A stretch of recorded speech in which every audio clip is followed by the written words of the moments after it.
What's poppin', folks? Welcome to another episode of Off the Rack. I am Sal. I am joined today by writer Dennis Culver. We're going to talk a little bit about Doom Patrol, which is a brand new series. It's actually not called Doom Patrol. It's called Unstoppable Doom Patrol. So we're going to talk about that for a minute, and then my lovely assistant Tiffany will join me, and we'll talk more about that as we go. But for now, let's chat about Doom Patrol, brand new series from the new DC initiative. And Dawn of DC. Yeah, Dawn of DC. Thank you.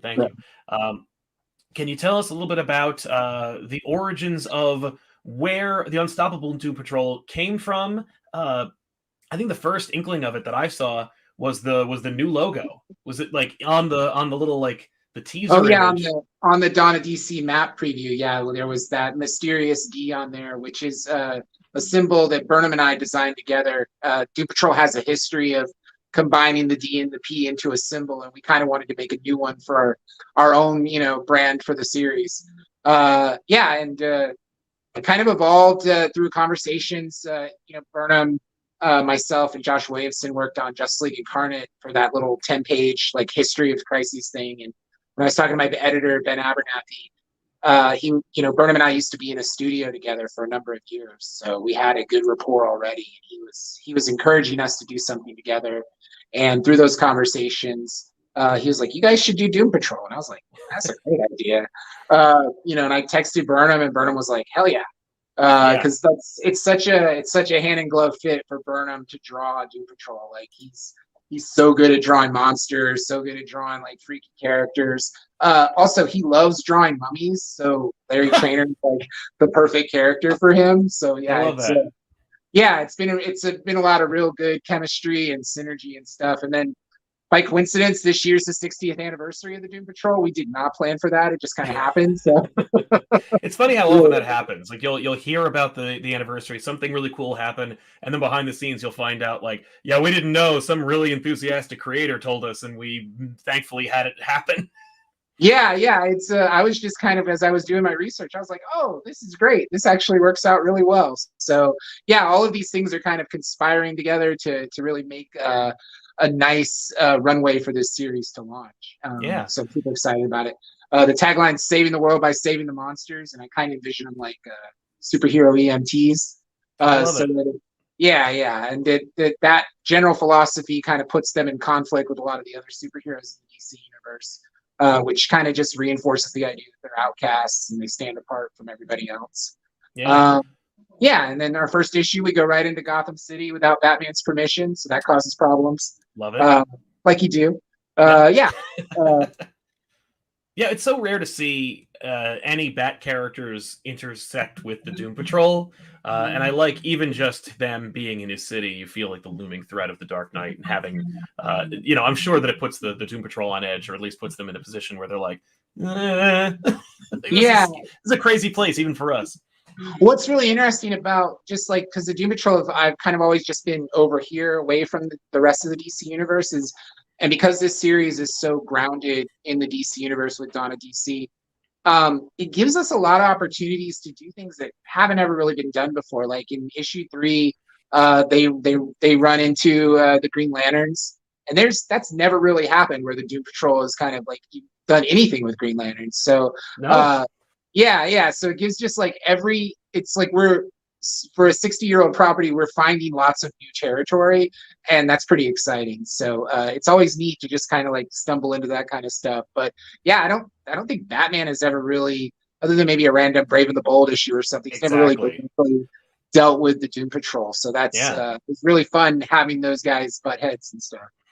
Now, what was your experience with the Doom Patrol pre this series? Because I know that obviously it's like I think it's still considered to be kind of like a fan favorite property, but at the same time, it has a really strong storied history with its association with Grant Morrison, and then later on Gerard Way with the Young Animal imprint. What's one of your favorite like kind of periods of Doom Patrol? Well, first of all, I'm a lifelong DC fan. I don't know if you've seen those things on the internet where they did the superhero water skiing show, like at SeaWorld. Yes. So I went there when I was 4, and after that show, they would give out comics, like first one free. And so my first comic ever was like an issue of Batman that like somebody dressed as a superhero handed it to me. So like that really got me in the ground floor. And then when I came into the Doom Patrol with Grant Morrison's run, I was reading that stuff in high school, and I've always loved the concept, and I've kind of been following along with them in every iteration of the team. I'm a Grant Morrison super fan of all their work, so yeah, the Doom Patrol was kind of that and Arkham Asylum. Those were kind of like what opened me up to Grant Morrison, Nice. and then it kind of went from there, and got into JLA, and it kind of all came back full circle here with doing this. So Yeah. I'm excited about it. If you're a fan, like a super fan of Doom Patrol, there's definitely like Easter egg payoffs, but we're also doing, because this is a 6-issue series, instead of making that all one story, I've done the first 4 issues are kind of like done in one issues. Oh, cool. More With like episodic. Gotcha. yeah, with like an underarching plot that'll come into like a 2-part finale, but it feels bigger that way too. But it gives us a way to kind of really build out what the Doom Patrol is in this new era of DC. Yeah. I'm seeing some familiar faces, but not terribly familiar. It's what seems to be a new kind of team. Can you tease a little bit about like the formation of this new period for Doom Patrol? Like where did this come from? How did it all form? So we've got the core cast. You got to have Robot Man and Negative Man and Elasti-Woman.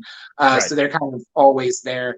The woman with the orange mask, that's the new chief, and that's actually Crazy Jane. It's just one of her new alternate identities that has been developed to lead the team. So Sweet. That creates some interesting conflict because the team's used to Crazy Jane being one way, and now there's this new identity who's a little more, all about business.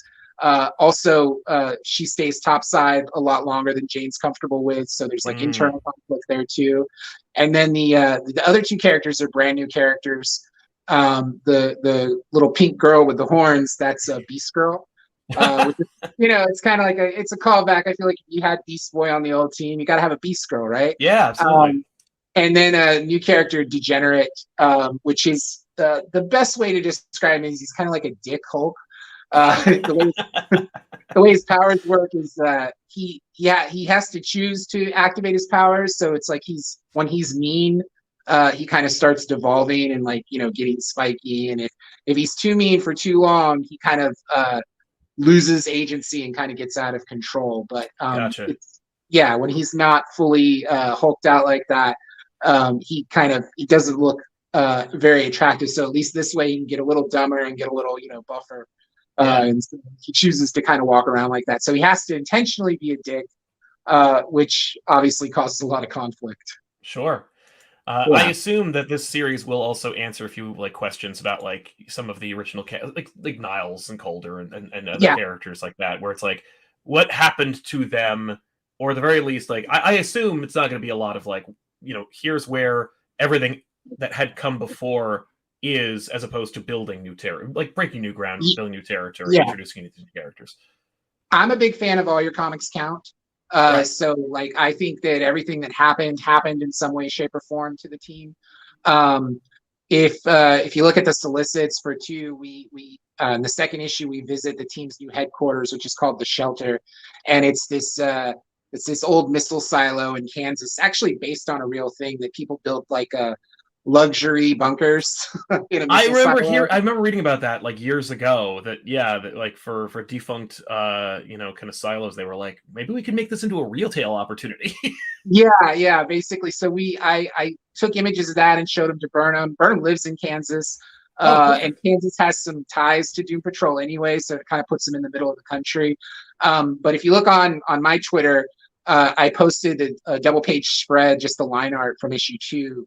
Where Burnham did a cutaway view of their headquarters. Oh, nice! But it's super cool, and Burnham's art, it's crazy detailed, and he just put his whole chest into it. It's awesome. But exploring that new headquarters, we also get to catch up with what's Niles up to, what's Mento up to, Flex Mentalo. All those characters are still there roaming around, whereas the main team on the cover of issue 1 is more like the field team. They're the ones that get out and get the answer. Gotcha.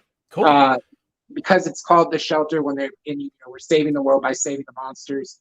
A lot of times they're finding these new metahumans and kind of helping them deal with their new, what may be disabilities, and turning them into abilities. You suddenly have tentacles for arms. You got to figure out how to tie your shoes.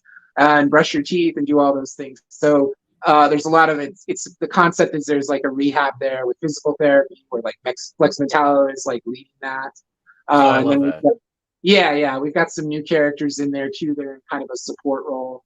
It's a really neat concept, but also those new metahumans are all weapons of mass destruction being stored in an abandoned missile silo, and that causes problems with the government, and it causes problems with the other superheroes, and so there's a lot of conflict.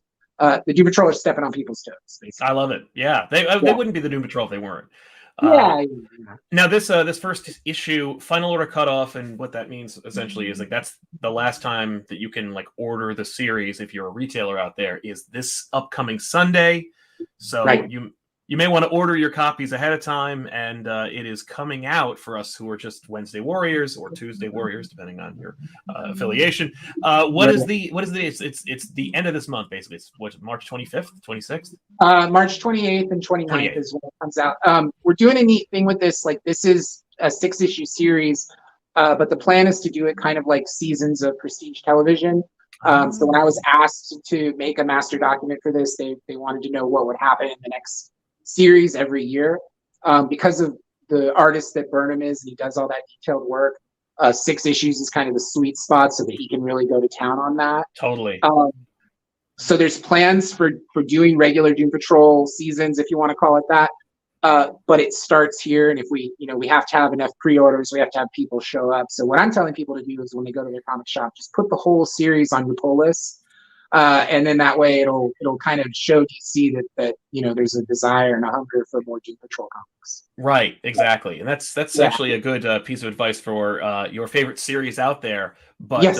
Especially if you know already, like we're getting 6 issues of the series, and if it sells well or if there's pre-orders are high, we'll get maybe another 6, and we can keep the same creative teams, or at the very least keep the same level of quality going, which is super important. It's really interesting because it's Doom Patrol's 60th anniversary. It's also the X-Men and the Avengers, and if you look at Doom Patrol and you look at the X-Men, like those early days, it's very similar concepts. Oh yeah, no. When you were describing their kind of like halfway house for monsters, I was like, I mean, that sounds like a school for gifted or cursed youngsters to me, which is very much in the same wheelhouse as Doom Patrol. So it's interesting because X-Men went one way with Chris Claremont and everything, and Doom Patrol kind of went the other. Exactly. But Doom Patrol got there first. A lot of people don't know. That's right. Without Doom Patrol, you have no X-Men. So So it's Marvel, the X-Men rather is Marvel's Doom Patrol is what I say. But I think it should be its own pillar of the DC universe and have its own franchise of characters that aren't all tied to the Justice League. Like they're kind of over there. I think DC needs that diversity of characters too, and teams and concepts. So I've got big ambitions for it. Burnham's doing the work of his career. Like I think him and Brian Reaver, who does the colors, like those guys are going to organize this. Like it looks so good. Nice. So I'm calling it now. Definitely when I saw the previews for it, it caught my eye in a way that rare series do, and I was like, oh, that's worth checking out. So if you haven't already, definitely do your research, check out the series, check out Dennis's Twitter, and look at those amazing. I'm such a sucker for those cross sections where it's like, oh, this is how the Batmobile works, or what the cave looks like, or what this base is all set up to be. So it's really neat for comics too. Like there's not really many mediums that are able to pull it off in the same way. It's like it's one of my favorite things about comics. So getting the chance to do this and knowing Burnham being the artist that he is, I was like, we have to do this. It's so cool. Totally. Definitely check out my Twitter. I got tons of art on there. We just got some really nice quotes from Garth Ennis and Robert Kirkman today, who both read the book. So we're hoping to build some good buzz and hopefully let your comic shop know you won. Absolutely. Final order cutoff, comic shops out there this Sunday. So pick up the series and out on, March 28th. So definitely pre-order and tell them, look, get me the 6. And then maybe you'll get the Dennis, thanks so much for being on the show, man. We're really lucky to have you. Really appreciate you getting a chance to talk about, hype up the series before it comes out. And we'll be keeping an eye out for more from you, man. Thank you so much. Yeah, thanks for having me, Sal. I really appreciate it. Our pleasure. Thank you so much for being here. Okay, All right, cool. have a good one, man. Thanks. Yep, bye. Take care. And there you have it, everybody. That was Dennis Culver, writer of the upcoming Doom Patrol series. And I'm very excited because now I get to introduce you to the co-host of this very series. No, it's not the orange tabby that's occupied her seat for the last few minutes. Come on, buddy, you gotta go. I am so used to having a microphone that is suspended Listen, off a I thing. know. I'm sorry. We had to make do. It is snowing outside. Is it? Okay, good. It I don't is- need these anymore. It is snowing. Good, I all right. checked. I was like, I have to know. I right, have to because- know if this is all worth it. Because here's the deal. Here's what's happening. This is why it looks a little different, and it has nothing to do. It looks very And different. I wish, I wish that the weather had permitted us to really showcase all of our nerddom to Mr. Dennis Culver, but instead we can show off Tiffany's nerddom, which I think is already impressive enough. We're getting some weather here in Jersey, and we don't want to get snowed in. It's supposed to be like at least 5, maybe 8 inches of snow. Yeah, I think we would have been fine, but it was good that we didn't risk it. I think Exactly. Well, especially because while the studio resembles an impenetrable fortress, it is not. At least it's not impenetrable to weather, and even if we won't lose power at the studio, we'll get a brownout, and then it usually causes the internet to knock out first. Yeah. Actually, because of all the trim, this is very outside of the realm of what you care about, but I'll mention it one last time. Just the fact that they've been, ever since we got together, we have had significant blackouts at every snowfall, and it really, really screwed up good favor with the administration from its citizenry. Yes. And so they really pushed the curators that make decisions like cutting down trees, aggressively knock down a lot of trees around our power lines. So Yes. what I'm getting at is we should have more reliable internet here than at Hopefully. the studio. Yeah, that's the plan. That's the plan. Which is why So we're doing this. So yeah. hopefully we're coming in okay. We have 2 microphones set up. It was very exhausting to hold it, so I didn't want to necessarily do that. I'm gonna try putting it here for you there. See that, but yeah. I'm gonna hold it. I'm gonna go for it. Yeah, I'm gonna do this. All right, good luck I'm gonna with that. report to everyone because that's what I feel like I'm doing. Somebody asked if the studio roof is okay. This is a. We have no idea. No, there's no way they. We don't think they fixed it. But we haven't had any leaks since then. So I'm very happy. I already knocked. But listen, welcome to the show. This is a show, of course, where we talk about comic books, and this is our news, reviews, and interviews show, where we talk about the books in the past week, recap and review them, tell you what we thought about them, and then recommend comic books that are coming out this week that we think you should check out. Don't worry, Tiffany turned her mic down. I've got total control over this. That's why I wanted it here. I know, because I can be like doodle-doo, just Exactly. move the knob. So I like how I've never been the loud one. No. I've never been and now that I am, endless complaints. Most time people can't hear me and you don't care. Yeah. But when I'm too loud, Oof. it's too much for all you. This show is sponsored by viewers like you. If you watch the show live, you can help us out by using super chats. Like Ali Al-Ziadi says, "Hi, hope you're both well. Sal's curious if Spider-Man Big Time still holds up for you. I haven't read it in a while, but I do still recommend it. And it's one of my few Spider-Man comics that is signed by Stan Lee. Is the first issue of Big Time. Oh, that's right. So it holds a special place in my heart. I hope it holds up for me because I like that issue or that series, that period." Yeah. That comics guy can't watch the live show. Oh, okay, fine. We'll tune in on the rewatch, but sending some love, and that Man Thing art behind Sal is phenomenal. You're right, that comics guy. Thanks for watching us on the repeat. Yeah, man, that Francisco Francavilla Man Thing from Mondo is dope. Tiffany wanted that so bad. I did. And so I ordered it for her. You did, and I love it. And I exercised restraint and did not spend $300 to get the Francavilla Man Thing action figure that Mondo was also selling. I appreciate that. I like this better. Yeah, I don't need that. I can't And break you didn't this. either. That's true. Joshua Link, how excited are you for the Ultimate Invasion from Hickman and Hitch? I dug out all my Ultimates comics for a reread in anticipation. Good idea. Good plan. Yes, I'm hyped. I'm very excited for it. I love the Ultimate Universe, and I just wonder which Ultimate Universe they're going to pick because, of course, Bendis was having a real, issue with the others when it came to the Ultimate Universe and where what was canon, what wasn't. Yeah. He tried to have the final word on the Ultimate Universe when he did that Spider-Man 2. The Ultimate Universe didn't really die. Peter's fine. Everybody's good. The whole universe went on without Miles kind of situation. But we'll see where it is. This is Hickman, so you never know. Mm. And finally, the new Ethan who says, oh man, no, I'm sorry. It was Denial. who was next? I'm sorry. Denial. Yo, Superman started really good. Here's hoping Williamson can keep the magic going, and good luck braving the weather over there. Thank you very Thanks. much, man. I mean, we can't really complain. Mm-mm. We had a very mild winter, so It's true. hooray. Rather than talk about the news now, maybe Yeah, we'd save it for the end. let's do that. Let's talk about comics. Is there something you wanted to mention? I see you getting some stuff ready to go. I wasn't sure if you were like, if I wanted to cue you up for anything. No, I was okay. retweeting you. Oh well, thank you very much. I really appreciate that. I was just doing my part. Just doing your part. Just doing my part. No, that's Apparently, my great. microphone has mellowed itself. Oh, good. I'm glad. Well, let me tell you, Superman #1. Let's just start strong. Look at that. Look at that. Sorry, it's monitor. all turned. That's how I prefer my monitor rotated. I have a monitor that is you can rotate it. Yeah, no, it's nice. We didn't because there's not a lot. There's actually no room for you to do. No, but I like it this way It's though. great. I actually because I use that for chat usually. It's true. That's the chat screen for me, and it's perfect Yeah. like that. Yeah. But now it's perfect for your phone. Well, and it's it looks like the size of a comic book. It does. But yeah, Dawn of DC begins. I mean, really, it's more Joshua Williamson's Superman begins with Jamal Campbell on art, which is a match made in heaven. Campbell drawing Superman is as amazing as Superman and Apple Pie. Yeah. And Williamson is really like doing a great job kind of capturing the magic and the characters and the universe of it. This just feels like a team that makes sense. It does make sense. And I'm not saying that like other teams that have come before haven't. No. Because some of them have, and Yeah. some of them have not so much. Yeah, that's true. But yeah, this one I'm like, yes. Yeah. Yes. If you love the animated series, then you're gonna really enjoy this book. If you love Superman and you haven't been getting it the way that you want it, I think you're still gonna love this series. Essentially, it just reintroduces the whole world to you with a new kind of fun. And I'd say, and I hate to keep repeating myself, but like it has a very animated series premise.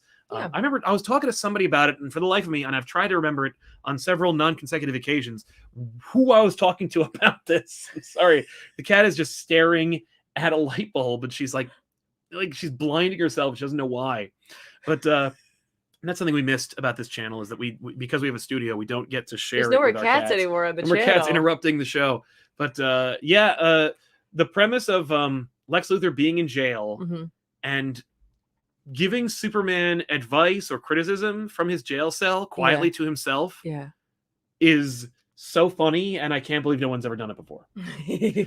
Because he's like, I've trained my ear to listen for like 5 distinct heartbeats and voices, and and Lex is one of them, and I can't turn it off. So it's like really annoying. Right. I mean, that's great. Also, Lex leaves LexCorp to Superman in his absence. And so he's like, oh, and by the way, if you don't use it, everyone's going to be fired. So you're going to have to use it. Wow. And so it's like, okay. And don't worry, I've already started an entire ad campaign about like us working together and you. But like Superman's running LexCorp. Right, basically. but not Clark.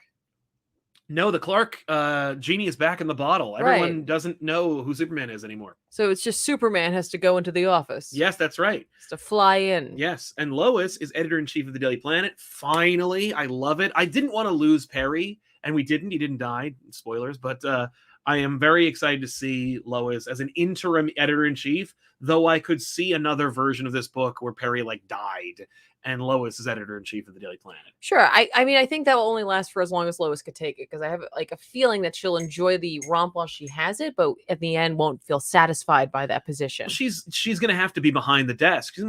She's going to have to create new Lois Lanes, essentially. Yeah, well, it's not going to be anymore like, oh man, I'm going to go get the big story. They're like, you can't leave. You've got to approve 12 other things and sign all these other things and have meetings. Exactly, which she, I'm sure, will not want to do. So yeah, it's a great book. It has terrific art. It's a gorgeous series, or at the very least, it's a gorgeous start to what hopes to be a terrific series. Yeah, I'm excited. I think Williamson really nailed all the characters. I think Jamal Campbell is born to draw Superman. He's an incredible artist. Yeah, incredible artist. It's just gorgeous. So I love book. it. It's a great book. It's a great Superman. That cover's so it really captures the spirit, I feel like. It does. It's bright. It's hopeful. Yeah. It's grounded. It works. And on every level, I think this is a fantastic Superman comic. Yeah, excellent. And a great beginning. Great. I also read She-Hulk, She-Hulk #10. That's right. You said you're going to do that. Yeah. And also, it came in the mail. That's the thing. It came in the mail. Rainbow Rowell, Takashi Miyazawa. This series, I've been reading it since the beginning. And it's doing its thing. It's it's trying. Mm. And That's not a great. no, I mean, like, it's fine. The thing that I thought was going to happen didn't. Okay. But we still have 2 more issues, I think. I don't know. Maybe 1 more. I don't remember. Okay. I would assume it's 12. It's usually not 11. But yeah, She-Hulk had a dalliance with the recently resurrected Jack of Hearts. Yes. Nobody really knows that he's back except for like her friend, basically, who she talks to in this. And it's a love story. Like it's a romance comic. That's what it is. It's a romance comic. And Jack of Hearts is like, oh no, as a result of like a very bare bones plot of like somebody wants to steal her blood to become a Hulk and then does, and it backfires. Jack of Hearts ends up like almost overloading and he needs to get his suit back. So now he's not going to be able to free ball it like he used to or recently did in the series, unbeknownst to anybody. So, it's, and then he flew away and she's like, oh, he's gone. I don't know where he is. And I'm sad. And, Oh, but then he comes back and he's got his Jack of Hearts suit on. And I'm like, I guess he's back. We'll see. But yeah, these covers this was the first one I went, not feeling it. No, I'm not feeling it a lot. But not necessarily because of the art. The art's good enough. The issue that I have is with everything else, like the overall design aesthetic. Like, I don't like the top left Marvel info box. Really? I like it. Yeah, it evokes what the box used to look like. This is, for me, it feels like a lot of disparate parts that are all put together as opposed to something that was like, it doesn't feel organic like it used to. This feels like I'm looking at a bunch of boxes. I think what you're feeling is what you think it should look like and it looks different now. That's true. The rest of us who maybe are less familiar with the way it should look just think it's fine. Maybe. I mean, the typeface doesn't really work for me. I don't even understand. Like, I see like the scales of justice. Like, yeah, why is that like a theme? Is that a family of books? Like, and the Marvel logo needs, the Marvel logo. They needed to do what they did, but like they just slap it, just a big red rectangle on things as opposed to being integrated into the box. It's just a nitpick. Welcome to Sal's Design Corner, where Sal complains about design things that he thinks should be a different way. Well, I'm not wrong. The new Ethan, hey, y'all can't stick around. Oh, another one has to go. Well, thanks a lot. Maybe it's the snow. Yeah, maybe the big snow. Curious why you think Doomsday Clock is the channel's highest viewed video. Have an awesome day. I don't know. I think that a lot of people talk about how it's not like Doomsday Clock was like a dud. It wasn't really exciting, but they did a great job of selling the damn thing. And I think that people's hype about it, while they may not have bought it, they still wanted to know what happened. And or what the overall effect is. Yeah, and I think that there were some people who like maybe they read it and they were like, you know what, I want to hear. Like sometimes you just absorb a story better after you've read it, and then someone else kind of talks about it with you. I think so, and I hope that that's the way school worked for me. Certainly, that seems to be what the audience's the overwhelming comments suggested, that like they had read it and they were like, I don't really know like what's going on. Like they were like, explain, help me understand, or at the very least, like, did I like this or not? That was a big conversation. Right. Denial. Yo, Superman started really good. Oh, you think he said that already? So yeah. What else did you read? I cannot believe how much this cat is acting up right now. I know. It's spectacular. I actually had a chance to sneak in a couple of other things. Great. What I didn't get a chance to read this week, guys, is Saga, because I don't have my physical. The reality is, you were just going to say it's great. Don't. I know, but don't jump ahead. That was actually my way of saying, "Where's my physical, man?" Oh, it's at the. I know it's at the comic book store. It's in the Go box. I haven't picked it up yet. I know. I'm like, dude. I know. Get my comics. No, get your comics. That's true. Here's the sad part about that. Last week, or last issue, 61. Yeah. It was in the pull list. It was in the. Did they have a whole bunch? There were like 11. Oh, I don't care. I still want it to be pulled. That cover is stunning. So regardless, like the hiatus just killed the book, and they're like, you're gonna have to cancel Saga. No, I don't think he'll let that happen. Second of all, although that price hike makes me a little worried. I would say that he would try to convince them maybe to do a trade or a graphic novel of it to finish it off, because I think that's what killed it. Is you had a lot of people who were reading this book who maybe weren't regular comic book readers. Yeah. And so when you sent it on hiatus, they had no way of necessarily finding out it came back from Right. hiatus. That's true. Yeah. So I wonder what the trade sales of this will look like for them. Great Anyway, question. let's not jump into that. But I haven't had a chance to read that, so let's not talk about that. Yeah. I do want to, without really delving into it, because it's the last issue of Fall Sunrise or Doctor Strange by Tradmore. This is Fall Sunrise. Yay. This finished up this series, this like mini that they did, this 4-issue mini by Tradmore with like writing and art by Tradmore with colors by Heather Moore. I'm not gonna tell you, it wraps up. The book wraps up. It's the end. But like if you thought to yourself when you started reading this, oh man, there's no way Tradmore could draw any crazier stuff than he's already drawing, you're incorrect. Because I gotta tell you, this is just he's just going for it. Yeah. He's just going for it. If you didn't get a chance to pick this up, it's completed now. So either you can go and grab those floppies at your local comic book store or wait for the trade to come out. But trust me, if you're a Doctor Strange fan, you're gonna love it. If you just like something that's a little trippier and maybe you're looking for something that like that Ditko feel, Yeah. you're gonna like it too.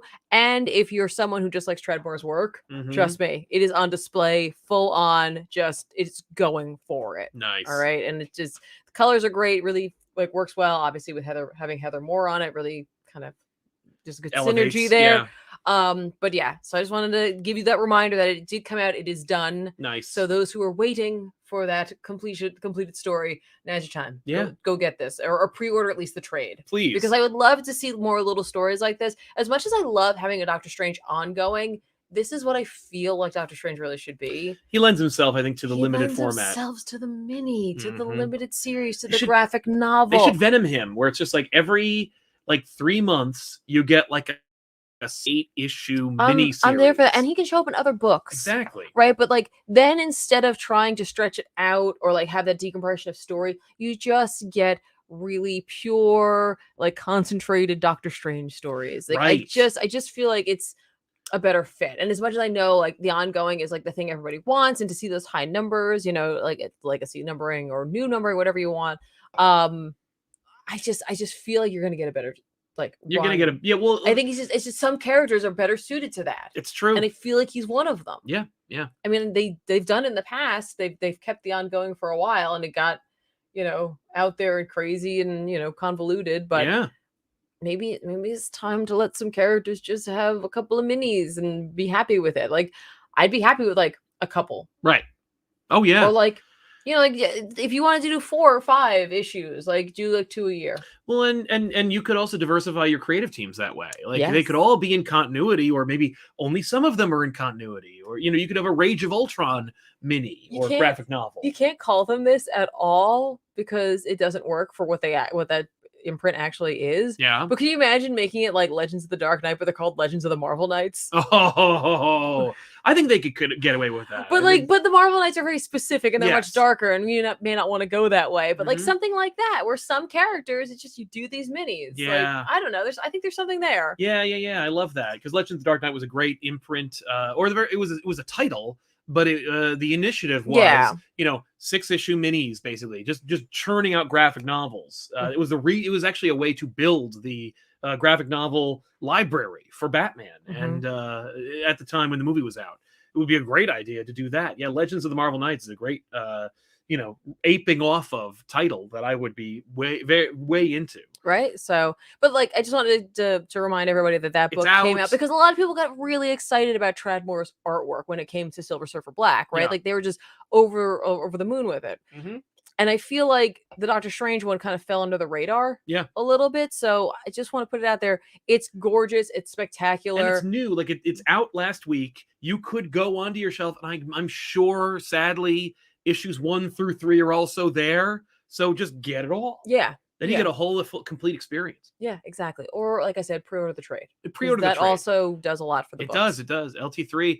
Sal's a digital reader. Is there any way I can pre-order and help support the comics I'm reading, or is it a tough luck buddy situation? It's essentially a tough luck buddy situation. You could buying digitally does go towards the sale. Yeah, but I think you can pre-order things like that still. Oh, you can. You can like subscribe to a series Depending using on what Comixology. you use. Yeah.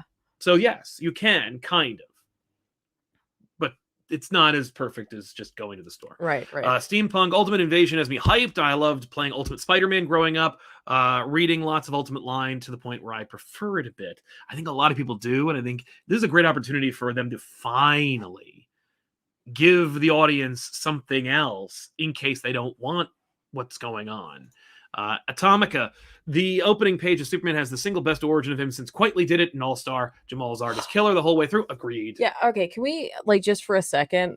Like you just triggered me because that Quitely, Yeah, like opening to All-Star, which will be the opening to the Superman Legacy. I did one time. I did like one guest lesson in a classroom, and it got to be on like sequencing in comics, and that was one of my examples. Was how you could boil it down, use no words, and completely understand the origin. No, there's little words. There are words. There are words, but they're like sentence fragments. but like to boil down the entire origin of Superman just with the pop culture, like just by collective knowledge. Yeah. Like, oh, I freaking love that sequence. Yeah. I read Deceased War of the Undead Gods #6, which I thought was the end, but it's not. I think there's at least 2 more. Yeah, keep that was it. You were just like, it's over, and I'm like, no, it's not. No, it's not. It's just 6 of 8. Yeah, Tom Taylor, Trevor Hairsine. Of course, this is a great book. This is not a spinoff, not a whatever. It is the next one or last one, depending on who you ask. But this is, it's it's the new God's turn to wreck the day of the DC universe. Just gotta wreck it. And they do. It actually, the last issue this issue must have been delayed or something because it took a long time. It feels like I needed more context. I was like, what? Oh yeah, the Spectre and an infected Mixu-Spitlick are fighting. This also sees Alfred elevated to an interesting status quo that I will not spoil, and I think you shouldn't. Just read the series. But if you haven't read any of the Deceased books, you're going to be confused. So you just need to read the last 2. You could read the spin-off series that have come out of it, but you don't need to. But they do add a fuller experience, and they are dope, like Unkillables and the other one, Hope at Earth's End. They're all really good. So. But they're also all shepherded by Tom Taylor. That's excellent. Who also wrote Nightwing, you're just going to do all your books? Okay, go for it. Who also wrote Nightwing 101 with art by C.S. Pacat and Eduardo Panisca. This is Redondo on break or off the book? No, I think he's taking a break. Okay. I've not followed whether they're doing anything, know, but I do know that Redondo is still doing the covers at least, which is cold comfort, but I don't know if he's gone forever. Okay. I don't think about that usually. Nightwing's not a book that I like follow. I just read it. I just think about it just because I of how like passionate you were about it's yes, and without him I don't think you have this book succeed as well as it has. Okay. I think Taylor's doing a great job, and Taylor's doing that interesting thing where he's proving you don't need to have your character drag through the mud, die, or have their entire like status quo reshuffled and ruined just to sell books. Right. Like you could have the characters be like capable and run into trouble, but have some kind of support network. Mm-mm. And that's the case with this series. This also continues the Titans status quo as being operating out of Bloodhaven and helping Nightwing out. And I don't see any reason to dispute, to question that's going to happen. Every time anything good happens to other characters that I happen to love, I'm always waiting for the other shoe to drop with Nightwing. It's just a natural progression of the character. Okay. But yeah, there's basically 2 stories for the price of 1, and it's good. Again, it's not fantastic, but it's not. But it's never below above average. Like it's always an above average book, if not a spectacular series. This was one of those issues where I'm like, okay, it was cool. Like it's if comics were a buck like they used to be, no one would ever complain. But when it's 5 or 4, it's like, yeah, I get you think about it maybe, but right. But I also appreciate that not everything is happening in every issue. It's sometimes you're just enjoying the characters. There's a couple of those in this. Okay. But yeah, it is. I still recommend it. Okay. What about you, Tiffany? I just want to give a shout out to Gargoyles. Yay! I was Yep. worried if you had not seen it or not. Gargoyles #3 came out this week, written by Greg Weisman with art by George Kembadias. Mm-hmm. Kembadias. That's what we say every week. I do that every time, and I'm gonna continue to do it every time. You better do it every time. This is just a series that I just want to talk about, and so like I like to sandwich it into our shows here because I know like there's like a collective 5 people in our chat who are like, oh man, Gargoyles. and everyone's like, who cares? Yeah, What as is evidenced that? by the publisher. It's totally fair. I get you, but I freaking love this, and I got to tell you, like, They're doing a great job. They're doing a great job, and like when you could just sit there and read a book and hear every voice from like the cartoon that you know, Yeah, you're doing it all right. right. Like literally everything is in the right voices, and just like 10 out of 10, like this is like ended the episode. Like this is the end of the first episode. I was like, ooh, okay. Yeah. Like where are we going next? And it's like this is where we're going next. Also, little like breadcrumb for the future. I'm like, oh, okay. Yeah. I'm here for this. Love I'm it. here for it. Please write more.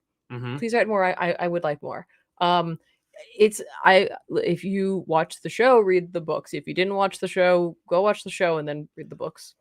That's my pitch. But skip the Goliath Chronicles. That way it's not much of an investment. Just don't worry about that. That's just as hot garbage. And trust me, you'll learn a little bit. I learned a lot when I was a kid That's by true. watching Gargoyles. Yeah, you learn a lot about mythology. And I also want to talk about a book that came out a couple weeks ago. Oh, okay. While I've got you here. Mhm. Nightcrawlers. I was like, we're gonna talk about that next week. Oh yeah. So I read it. Made sure we talk about it. Yay, that's great. This is Sins of Sinister. Nightcrawler is #1. Pardon me. I'm getting over a head cold. Could you tell everyone? I've got quite the nasal. It's not super nasally. It's not as bad as it was yesterday. Yeah, but I'm noticing it more now. It is noticeable. I'm sorry, everybody. I'm not complaining. Yeah. This is part 3. Part 3 of Sins of Sinister. Part 3 of Sins of Sinister, but it's Nightcrawler's #1. So basically, it's gonna read like one long series in a way. That's how they're gonna tell it. That's how they're gonna collect it. I have a feeling, right? Oh yeah, you're not even gonna see these titles. This is written by Cy Sprayer with art by Paco Medina. So it looks great and it reads great. Shocking. 10 out of 10. Really enjoyed this. This book just to show you. I love Cy Sprayer and I wish he would write one of these Doctor Strange minis that I'm talking about. Please do this for me. I just want that so bad. Well, he works for Marvel. I mean, there's no reason he couldn't, I don't know why they won't let him. I guess he's just enjoying playing in the X-Men world right now. Think maybe he doesn't have a pitch. Yeah, maybe. I bet he does. So he'd be like, hey. Give him a weekend. Right. Cy Sprayer will get a pitch for 15 minutes and he'd have one. Yeah. I'm not like a really good one, though. Oh, that's true. Give him 20 minutes. But you know how Mother Righteous has been this character that was like, what is this? What are we doing with this? She creates she uses the spirit of variance to create Banshee into like a Ghost Rider. And you're like, what's happening? Who is this character? Yeah. We find out who this character is. Oh, great. She's a Sinister. Oh, well, yeah. I mean, isn't everybody? But it's a solid reveal. She's got a heart. So we've got the whole suit now. We got the club, the spade, the heart, and the diamond. And I'm like, oh, okay. Uh-huh. That's cool. That's clever. But yeah, we just get a little bit more into her lunacy and what she's all about and what her plan is and how she wants to deal with everything and what she thinks that they should do. And that, like, you know, there are these Nightcrawlers because Nightcrawler's DNA was a great base for Sinister to build off of. Really? Yeah, he was like, I can do a lot with his DNA. And so I guess because it comes from like Mystique and stuff. I guess. And so like he's able to create a lot of chimera out of it. And so like a lot of his army are like Nightcrawlers, right?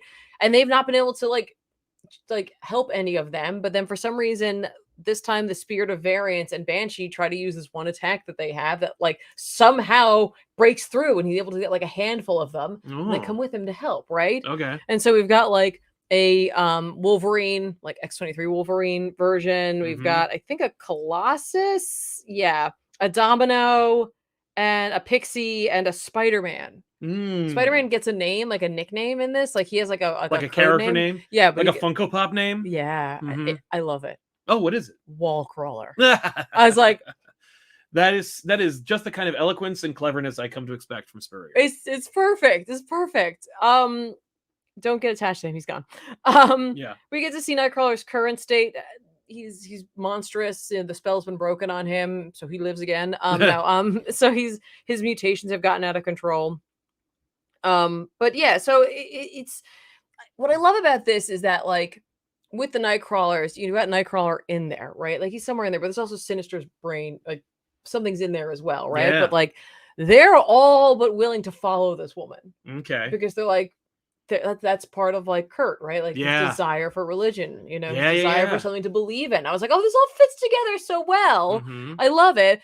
They're going on a big mystical quest. Yeah. They're gonna build a big doomsday magic weapon. They got to get all these artifacts. Enjoy, those of you who got to the last page. Enjoy figuring out what everything is. I can't wait. Yeah. But like this, I was like, please let him write Doctor Strange.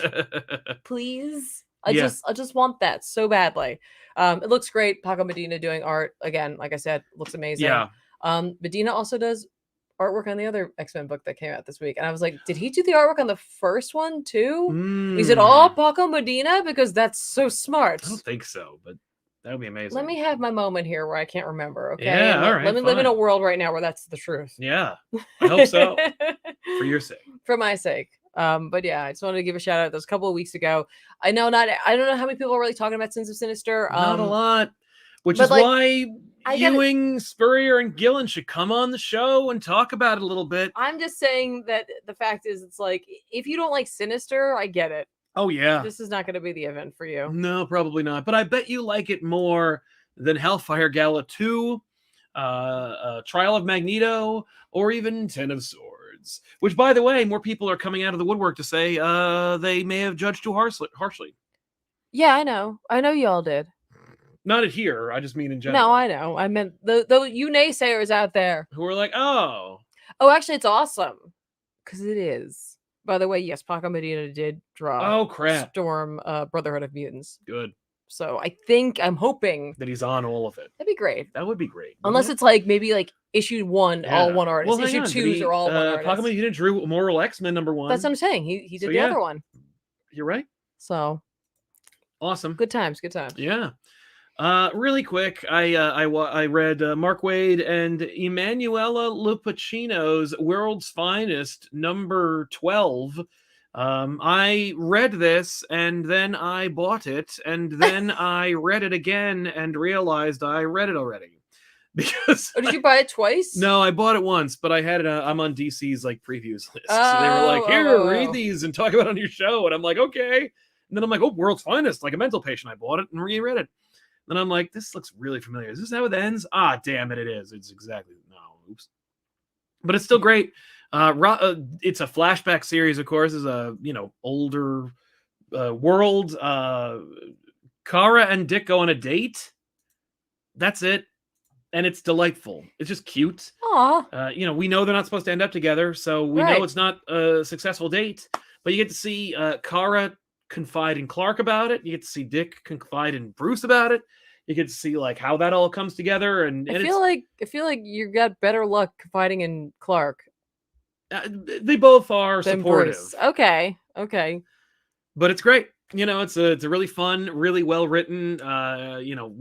Just a generally enjoyable series overall, but this issue is no exception. Okay. So I loved it. Keep reading. Excellent. If you haven't already, you should definitely be reading this. Good stuff. Steampunk Ultimate Invasion has me hyped. I love playing. You said that already. Atomic has said that already. Just read them before you say them out loud. Yeah. There you go. There we go. Cat Lawyer will defend for treats. I'm not looking forward to shoveling snow tomorrow. By the way, worst comic, but love the back issues. Hear me out. ComicPop themed whoopee cushion. Love it. I like the way you think. Mm-hmm. Although it couldn't be a whoopee cushion. We can't get the license, but I think we could call it a fart bag. I don't think you can get the license for that either. I don't think anybody coined it. Oh. Ray Farr, ComicPop Woo just joined. Did they finally reveal what awful, horrible, no good thing that dang Peter Parker did? No, he didn't. They didn't. Also, hi Ripley, give treats, please. She got. No. I literally gave her a little bit of like dry food before this so that she would like settle down. She ate dinner. Did she? Yeah, they all ate dinner. They acted like that they had not had dinner, so I was like, "Oh, I better give them some food." They played me like a chump. Yeah, like a sap. Jose Rivera, lifelong Superman fan. I'm excited for the series. Also love seeing young John in Action Comics. Needed the distraction. I'll be 40 on Wednesday. Well, happy birthday! Happy early birthday! Happy early birthday! I hope you have an amazing birthday. Me too. Have fun. Denial. I was not ready for Lex to backseat Superman or to pull him, for him to pull such a hater move on his expense. Legit had me laughing when it happened. Exactly. No, it's modern but fun and classic at the same time. That's nice. Silvery Cricket, I can't stay. Well, see you later. Hopefully you'll be back. Just saying Superman Welcome seems back. good. Dropping Peter for Miles. I'm done with Spider-Man. Too many bad stories and gaslighting. That sounds good to me, man. I think it's just a good move for you. Atomic Hound, current Superman in action is better than Batman Detective. Agree? No. I think that Superman is great. That's one issue. I loved what Zdarsky's doing with Batman. I dropped Detective, and I don't read action. So there you go. I think it depends though on the reader, because I think That's a lot of folk haven't felt like maybe such exuberance for Superman. That's true. And so this is an exciting time. Like if you're someone who's interested in Superman, a new #1 with a new creative team isn't a bad idea for jumping on, which I guess I get why sometimes they want to do that when they switch up the creative team to start off hey, here we go, we're launching into it. Jump on. Right. It's kind of neat, you know? I agree. I don't know. Yeah. I just feel like it's easy to get excited for Batman. It is. It's and you should be able to get excited for Superman, but I think it's a little harder sometimes. It's a little bit harder of a sell, even if he's a cultural icon. Yeah. And the first, one of the first. Mm-hmm. Do you hear this hail outside? I do. Heartless Fang, Sal becomes Edna Mode for a few minutes in response to my design of opinions. LJ, love the many shows you guys do. Was wondering if you've read any of the new Fantastic Four run. I loved it so far. Keep up the great work. I read the first 2 issues and I was done. Nothing bad about it. It's just not for me. It's one of those things where I'm I recognize what you're doing and I appreciate it and I'm not interested. They're another team that's you should be able to get excited for them, and I feel like they're a hard sell. Often when I do get excited, I am punished for it. Dante Cook, I would pay top dollar for an Angela mini. Well, you don't have to do that because you could just go into your dollar bins and pick up an Angela mini series written by Neil Gaiman with art by Greg Capullo. It came out 35 years ago. I think they're talking about modern Angela, I know, and but you don't need that because I just told you. They did do one, kind of. Yes, they did. Well, they did 2. They did Queen of Hell. Yeah. And then they did 1602, Witch Hunter Angela. Yeah. And those are both great. You could get those. You can get those. But if you want anything more than that, I guess they're done with that. I'm telling I guess you. that's what they should do with the magical part of Marvel. Just 2 minis. We'll buy them. Oh, yeah. The magical people will buy them. I'm telling you, man, no, pick up. If I told you there was a new Angela book by Neil Gaiman with art by Greg Capullo, you'd buy it immediately. But I tell you, one came out 25 years ago and nobody's interested. Well, I don't know what the hell. I think because they want to have it feel like it's part of the Marvel universe. Well, even better, Spawn's in it. Static Nova says, as someone without a comic store near them, how should I buy my books? That's a great question. You could mail order them. You could buy them from a national store I'd hesitate to say Midtown or Mile High, but you could. There's a great website that I use sometimes when I need my books, but it's not for newer books. That's mycomicshop.com. What I would do is I would solicit from your local gentry and be like, where do you get your comics, or what's your favorite store, or what's a great store? Look up a couple of charitable stores that do a lot of philanthropic work or that you want to support in some way. You could always order them from there and have them mailed to your house, or you could do a digital thing, or you could well, it depends on what your preference is. Do you have the space and want to have physicals? Do you care about reading them as soon as they drop? That's what you need to decide. If you're I don't have an LCS and I like to read things the day they come out, digital is going to be your friend. That's going to be the best way for you to get them. You don't have to rely on a service getting them out to you on time. Marvel does not get them to us on time. We've tried their service. It's awful. It doesn't really get here. But if that's not your concern, if you just I just like having the book and I like to look at them and I'm not too pressed for time and it doesn't matter to me when they get here, then you could try one of those services. Absolutely. Because they will also be competitive about getting it to you. Because they know that they're competing with everything else. Yeah. That's my recommendation for now. Yeah. Or if you're a one side versus the other, if you're I just like Marvel or I just like DC, you could try DC Universe Infinite Frontier, whatever the hell they call it. Yeah, and again, you might have to wait for some newer stuff for that. 3 months, I think. But you get a nice library from that. It just depends on your reading habits, honestly. Ray Farr also, Tom King is so frustrating because every time I read a new book of his, it becomes my new favorite, from Supergirl to Mr. Miracle and now on to Rorschach. Yeah, they're amazing. God help you if you pick up Gotham City Year One, because it's also phenomenal. I hear that book isn't doing very well, the last issue comes out soon. By the way, 6 issues, not 8. I'm sure it'll get a nice little hardcover. Well, that doesn't make any sense, Tiffany. We already know from experience from DC that if you make a 8-issue miniseries from Tom King with art by Bill Kazevely of all people, they can't afford to produce a hardcover. It has to only be in softback. No.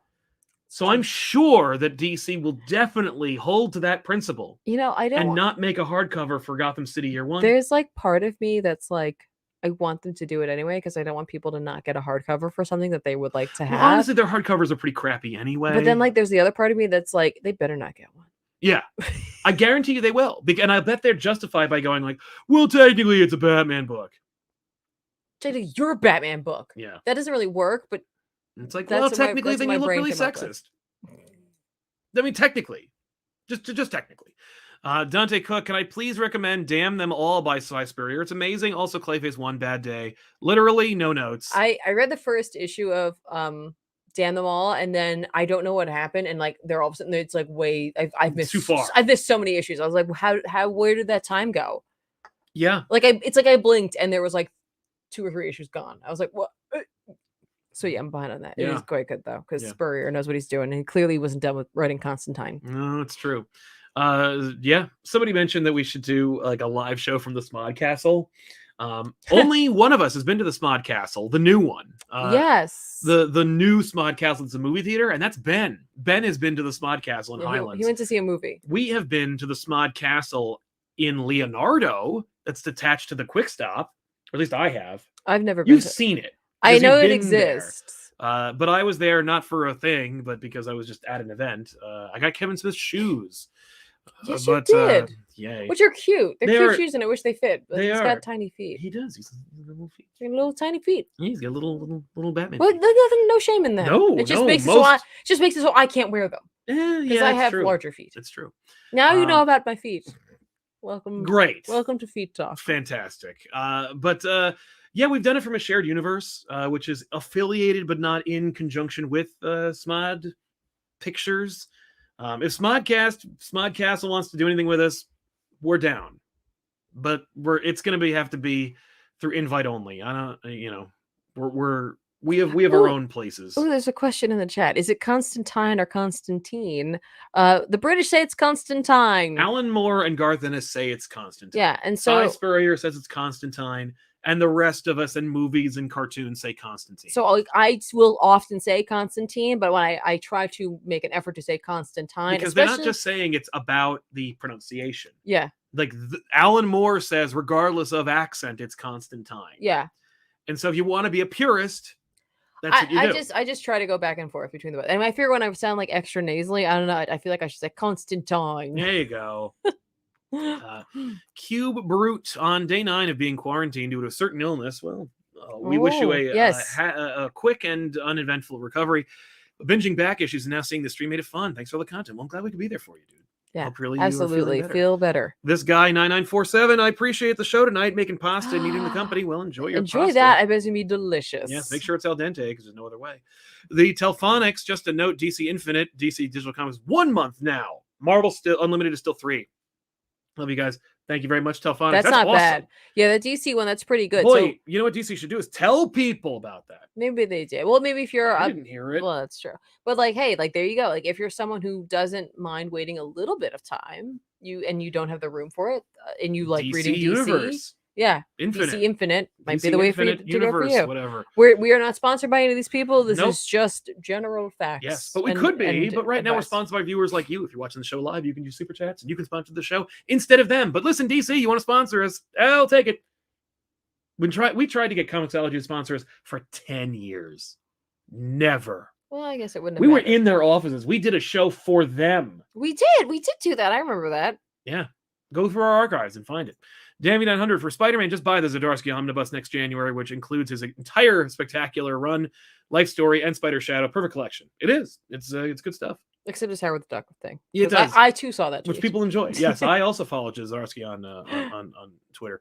Denial, please never do feet talk again. Never ever again. Plan That's on- fine. We're done. Yeah. Unless it's talking about that Rintrah leg that's at the studio that I like to play with. Yes, that's Because a hoof. Because I do like to play with that hoof. Yeah. I read Sins of Sinister, Immoral X-Men this week, part What? 4, That's hard to believe. The Bond Age.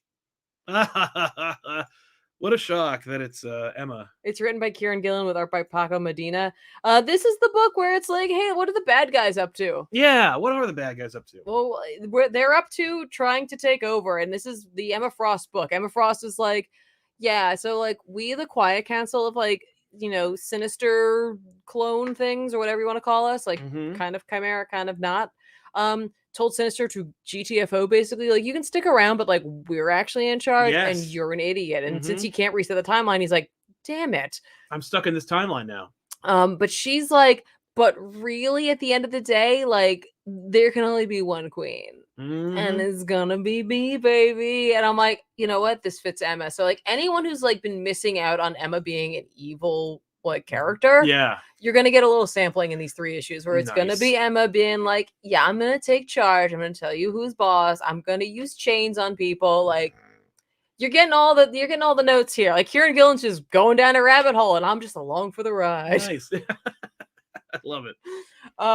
Yes, I really like. I'm enjoying this whole like grouping of writers characters and- writers writing these characters and like Yeah. clearly having their favorites. Oh, Like, sure. you got like the Storm book, and I'm like, Storm cool. book, Nightcrawler book, Emma book. Emma book, yeah. Well, it's like Nightcrawlers. Like, it's like cool. It's like with It's- Nightcrawlers in general, and like talking magic a little bit. Emma, like, let's do something with Emma, not just Emma being like, man, I really believed in Charles, like, and I love that whole storyline Ugh. for her, where she was just like, I really believed I in believed him, in him. and he betrayed me, and I should have seen that coming, but like, and this is Emma being like, I'm gonna rule the world, and I don't care, slay. Like, I'm just like, yes, That's awesome. yes, please. That's what this is. Gillen is perfectly suited for that, by He's the way. perfect for this, and it's also like Sinister being like, he gets put in his place, and he's like, okay. Okay, what do I do about this? So I have- reset. He can't. But I gotta he go knows find that. I gotta find my Moras. So what he ends up like doing is he like clones a Sinister. He like thaws one out so he can talk to him. He's like, "What's up? Like, what am I doing? What do Who we am do? I?" And, What'd like, you who am screw I? up? And what are we doing? Mm-hmm. And he's just like, "Oh, I just need like." There's like this idea of like talking to a duck, Uh-huh. and like, in which you like are able to explain everything that's going on, and through that you get it. He's You- like, "But I don't trust a duck, especially not a Sinister duck. So I'm gonna talk to you." Okay. And then he melts him. Right. So he figures out what he has to do, but that, like, there's like deep down, like these other like sinister beings, like Yeah. sinister Xaviers and such. They have mucked around with the genetics, right? But they're Right. not as good as Sinister, right? They're not as good as Oh, Sinister, okay. supposedly. So there's like some deep down thing they don't know about that he could trigger and get rid of all of them. Okay. He's like, so I might have to do that. I don't know. I Mm. might have to. Uh-oh. We'll see. But yeah. So it's 10 out of 10. Like, if you like the way Gillen was writing Sinister, you're probably gonna enjoy this because Yeah. like there is something about the way he writes Sinister. He's cheeky and dumb, and he's underhanded, and he's cowardly, and just like you just like, oh, you just love to hate Gillen's Sinister. Yeah. But also like I'm really enjoying where he's going with Emma right now. It's a nice little shakeup of the Yeah. character, just like something where it's like it's not out of left field because this is in the future, and it's like Right. a weird alternate It's fake. future. It It's doesn't gonna get matter. undone. And we all know that. Yes. And it's okay. So we're just having fun. Yeah. Just having fun, having a good time. And I know for some people, they're like, what does it I matter don't see a then? lot of people complaining about it, but I'm concerned that it might be because they're not reading. Right. And that could be. But I do understand people who are like, if it doesn't end up meaning something, I don't want to read it. I totally get that type of like desire for spending your dollars and Mhm. for spending your time. For me, it's oftentimes about like this journey. Yeah. And like, this is a journey I'm willing to go on. I like these writers. I'm willing to trust them. I know I try not to buy too much into the writers as a brand, Yeah. but I got to tell you, I do buy into these guys a little bit. I mean, there's a So- lot of people who follow, creators. as Yes. opposed to, No, like- it's true, but I try not to. I try to really go into it objectively. I am going to this a little subjectively. I Yeah. have high hopes for them, but I clearly they're having a good time. And like Good. in a good time in the way where I'm not like, well, at least they're having fun. At least they're having fun. No, like It's not a dark they're web having a situation. good time and it shows. Yeah. So yeah. It's only making it more. It's Yeah. only enhancing the experience. and again, I haven't looked at the future for in terms of like art, but like if Paco Medina doing the whole thing, I really like how that's going to come together cohesively. Yeah, if no, that's I how it agree. ends It's going to up. be a great trade that a lot of people are going to read and go, "Oh, why didn't they advertise this?" They're going to be like, oh, hey, there's a book no one knew about. Be yeah. like, yeah. You'll see No, it's fine. somebody you never heard of on TikTok talk about it and get like 20,000 for. I'm not here. I'm not in it for that. I'm in it to like share good stories. That's what I care We about. want to just sell the damn I thing. want to share the stories that I am reading and enjoying right now. So that's one of them. Yeah, Ray Farr. Every time I order from In Stock Trades, I send them an email saying, "ComicPop on YouTube, maybe buy this book." Trying to get you guys that sweet sponsorship. Thanks, man. Yeah, they never got back to me. You gotta try again. I'll try again. I order from them like an idiot. Kadeen Art, hey Silent Tiff, my first super chat. Well, thank you very much, Kadeen Art. Well, welcome to the thank show. you. The channel's been a light in the dark for me since I was 14 back in 2014. So please keep being awesome. Well, thank That's you, awesome. Kadeen. Welcome and thank And you thanks for being here. here. Hopefully your things are going well. Yeah, I hope that the darkness is abated. Speaking of One Bad Day, Jackson Lansing, Colin Kelly, Zermanico did that One Bad Day Clayface book, and it was dope. Yes. Great art, fun story. It's very inside baseball Hollywood kind of stuff. Yes. Like, it feels very much like it's written by people who have written for shows or movies and deal with Hollywood people. So like, if you would like the closest thing to what it's like to work with or talk to Hollywood type people, you should read this because it's very, very real.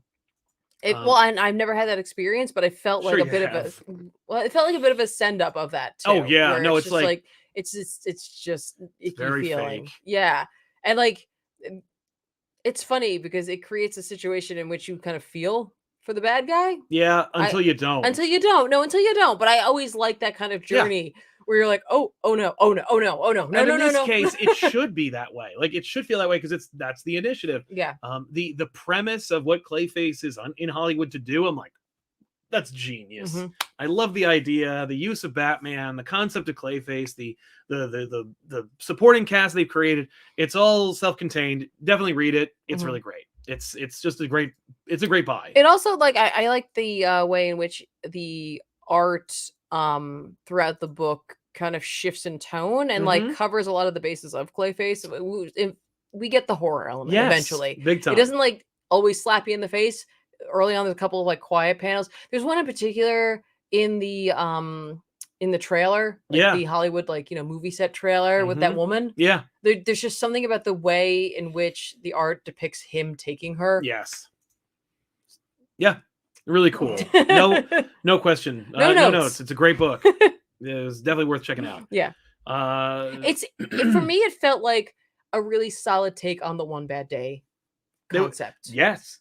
Yeah. I think it's this and the Riddler one. I know you don't like that one. I'm not like, a big for fan me, it's of it, that like, one and the Riddler one and the Mr. Freeze one. The Mr. Freeze one was quite good. But this one for me, I really like the way they took the idea of it. Yeah. And like, well, it's doing the thing. Morphed it, and like also like kind of did a little bit of a send up of what actually the book is referencing. Yes. Like we get a direct, so not really meta, but like kind of meta reference to it, like to the whole like initiative of this. Yeah. But I was like, this one was well done. Yeah. And I'm glad it wasn't the first one because it would have been a high bar. Yeah. But this is exactly what I wanted from the initiative. I was like, look, they're doing one for every villain. They're not all going to be winners, but hopefully we get a few like really good standouts, and we did. Yeah, no, I don't think it's over, but like we did. Like, look, did they botch Two-Face and Catwoman and the Penguin? They weren't my favorites. I'm sure there are people out there who did like them. I know people liked them. I don't know anybody who was like singing the praises of any of them outside of the Riddler but one. that is what's nice about like stuff like this where they have like multiple creative teams on it. Yeah. Some tastes vary. It's true. Yeah. Your taste will vary. Jake Zimmerman just found the Sleepwalker Holiday one-shot. To finish my Sleepwalker solo run collection, I need an 8-ball versus Sleepwalker movie stat. Well, I don't think you're gonna get it. I don't know, man. If there was more COVID going on to the point where it would lock people down, maybe they might have greenlit a terrible Sleepwalker show. Why?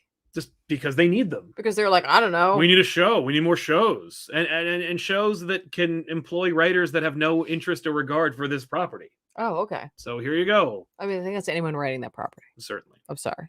Sorry, Sleepwalker fans. I like Sleepwalker as I know a concept. you do. I wish Sleepwalker was cooler. I know you do.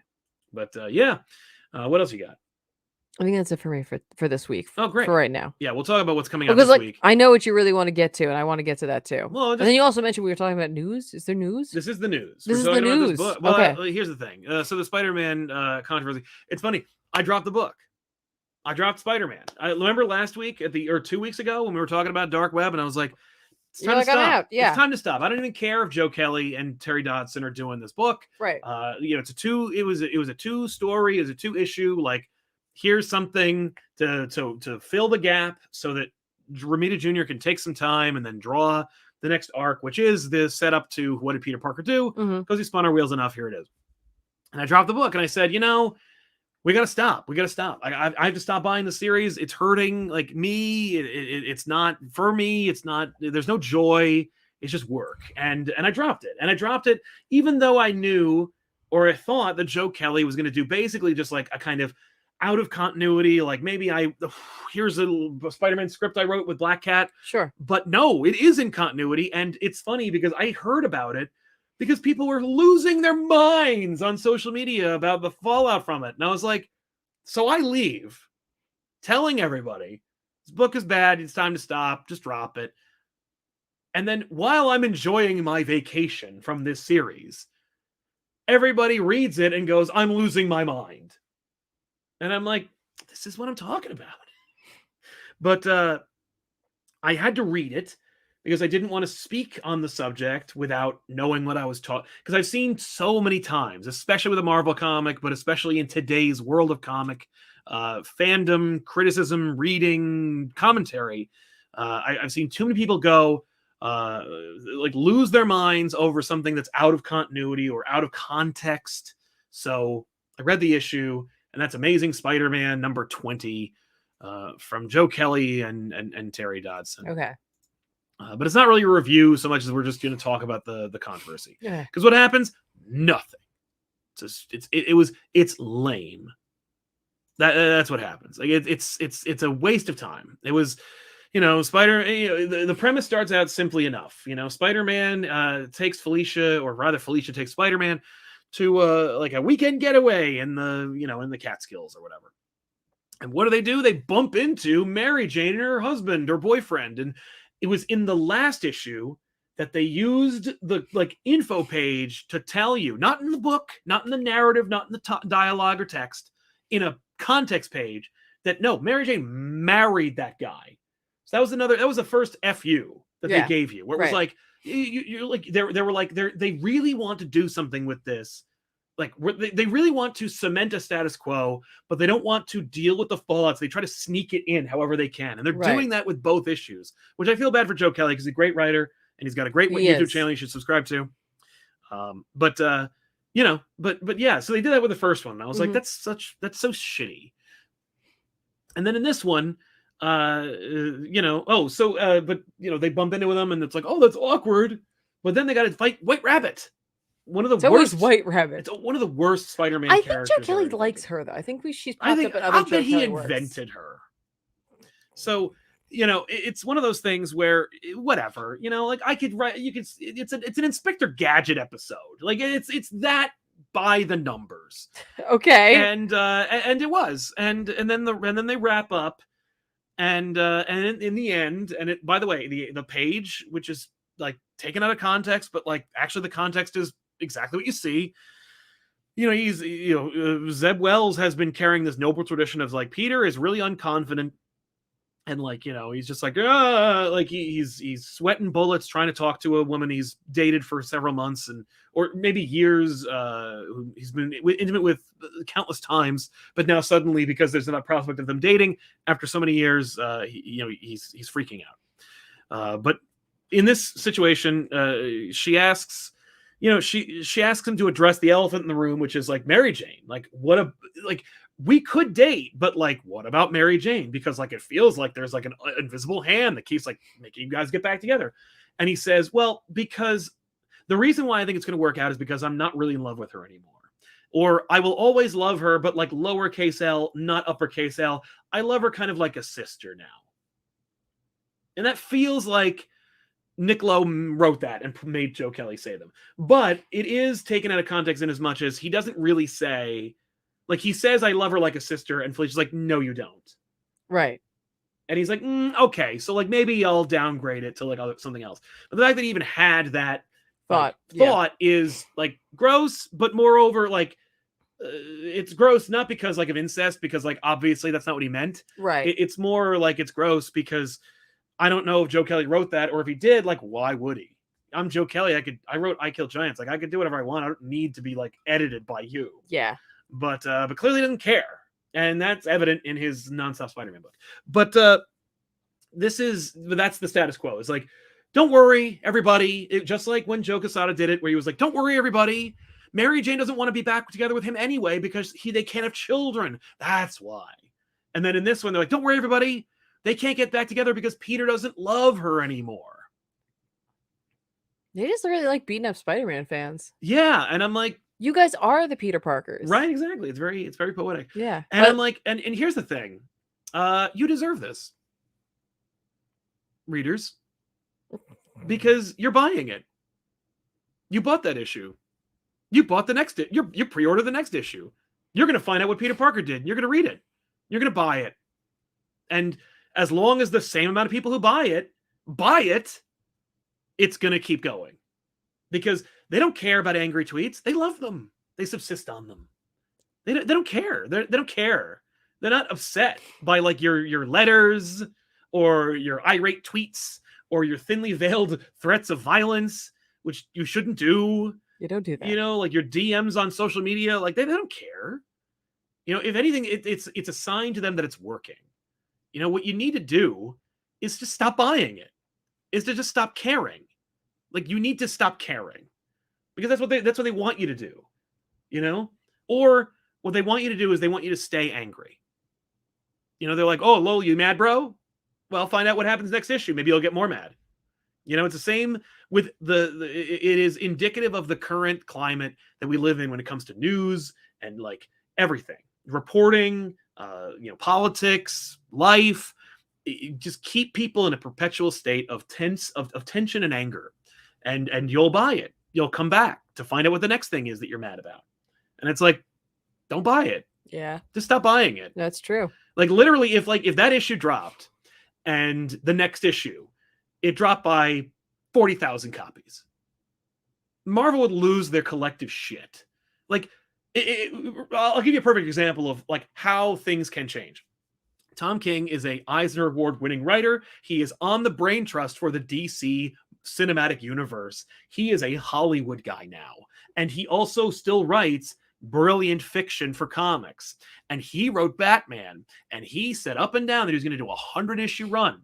And people didn't like it so much that they kicked him off the book. Yep. And the only reason they kicked him off the book was because the sales dipped. That's it. Yep. Like they kicked Eisner Award-winning writer Tom King off of Batman. The Batman of Marvel, arguably, is anyone. Like, I really do believe that Marvel is like one of those things where it's like Batman holds the comic book industry up on their shoulders like Atlas.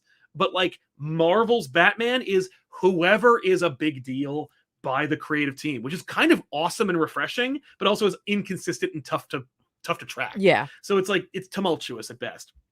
But it should be Spider-Man. Spider-Man is Marvel's Mickey Mouse. It's Mickey Mouse's Mickey Mouse. And yet, his book is not always the number one book. It isn't always going to be the number one book, but it should be. And if DC kicked an Eisner Award-winning author off of the book because sales dipped, I mean, I like Zeb Wells. I think he's a good guy, but like, it's no choice at all. And he didn't even write this one. No, it's true. You know, but here's the thing. If it was just this, everyone would be like, people don't even know Joe Kelly wrote this. Like, people are so mad that they didn't even pay attention to who wrote the damn thing. They're just like, oh, Zeb Wells again. And I'm like, well, you didn't write that. That wasn't him. Which, by the way, says to me that Zeb is like under orders, that he's just pushed to write this stuff. You know, he's doing his own story, I'm sure, but like, I'm sure that it's steered in one direction or another due to editorial desires. But, which proves a point that I made with a collection of people got really mad about, which is that Spider-Man will never be like a creatively successful book again because editorial is too involved. Yeah. You know, and we talk, and I don't want to hear about it. People being like, well, but you said that editorial's good. Like, too much ice cream is bad. Too much steak is bad. Editorial needs to be there to lead the charge of like making sure like, okay, wait, actually that's wrong for continuity, or oh, that's not the way we spell that, or oh, that's the wrong name, or hey, I know you're in a corner here, how about this? What about this? Exactly. An editor to go, you're doing this. This is what I think we should do. And when I say I think, I mean do it. I mean, I basically wrote it here. Yeah. An editor should not take credit for a story that is written by a writer on social media. An editor should not dictate story unless the writer is soliciting that solution. An editor is an invisible hand that makes the book better. That is an editor's job. Editing is a thankless, rough, difficult, and rewarding job. I know it because I know editors. And like an editor should not be dictating the line unless, and I feel bad. I feel bad because like, like we talked about Dan DiDio. DiDio took credit for a lot of blunders at DC that people were like really mad at him for, that he had nothing to do with, because that's what an editor does. An editor takes on the bullshit. The editor shields the writer from, or the writer or the line or the publisher or the character from like negativity, from press, from all that. Like that's what the editor does. Yeah. And they do it without patting themselves in the back and talking about how great they are. They don't make a name for themselves unless you're a president. Like Dan DiDio was able to do that because we need personalities who are like carnival barkers and hucksters that are coming out in front of like the curtain and doing a little magic show for the audience. Yeah. I mean, Stan did it, and he didn't even work for Marvel half the time. But DiDio did it, Quesada did it, like, and sometimes it works. Like for Joe with his Cup of Joes, and DiDio with whatever the hell you called whatever he did. Yeah. And and Bill Jenas, and some of it worked and some of it didn't.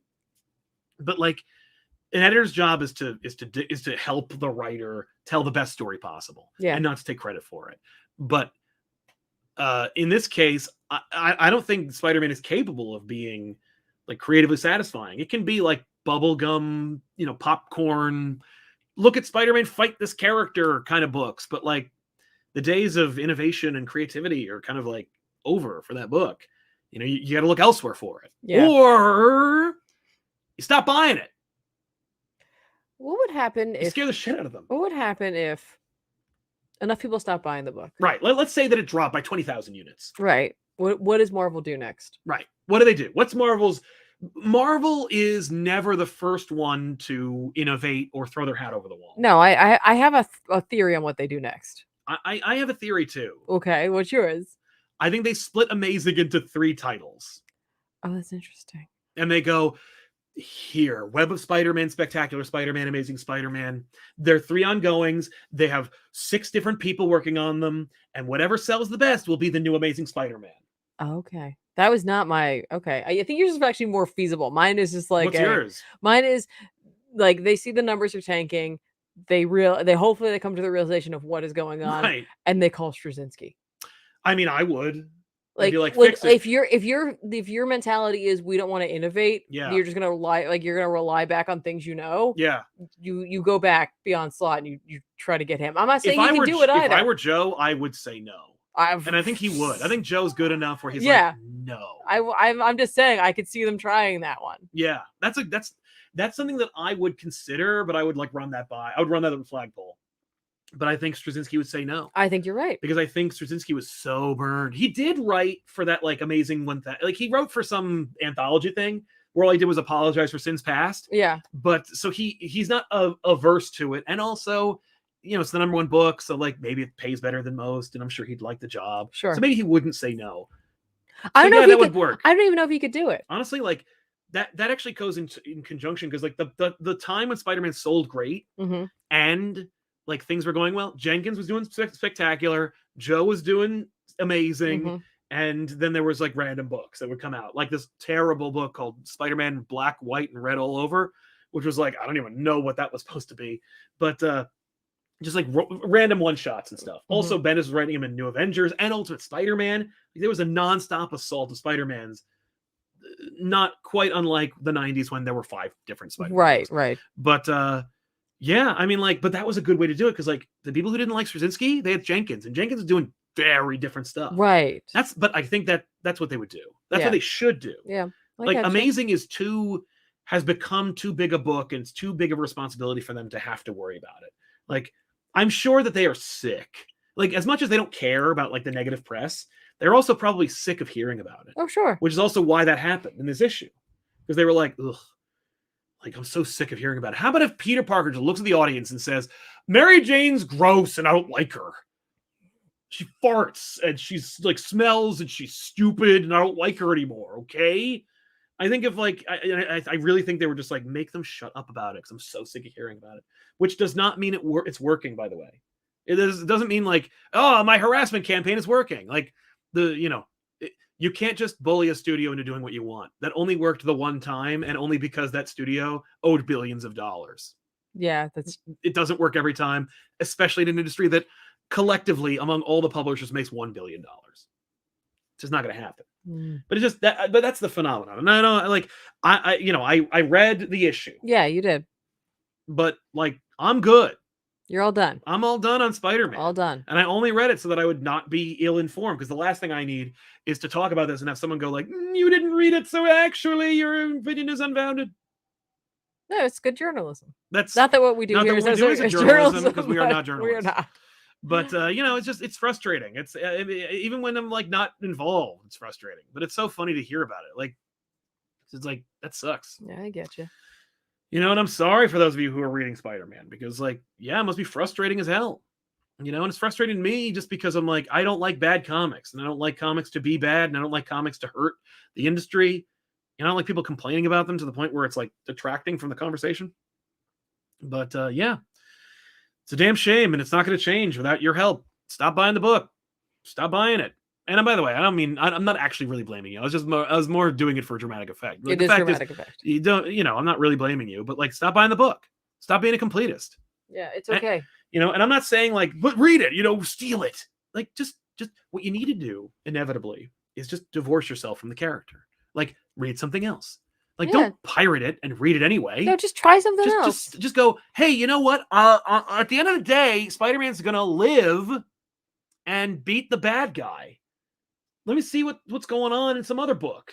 Everyone's talking about Radiant Black. Go check that book out. Yeah, or be like, you want to stay in Marvel? You're like, I'm gonna pick up Daredevil, right? Or I'm gonna go back and read all 4 of those Tradmore Doctor Stranges, because what's really frustrating is when a book sucks and it continues on as the #1 book of the month every month for a year, and everyone who's reading it gives it 2-star reviews on like the latest comic reviewing website. Mm-hmm.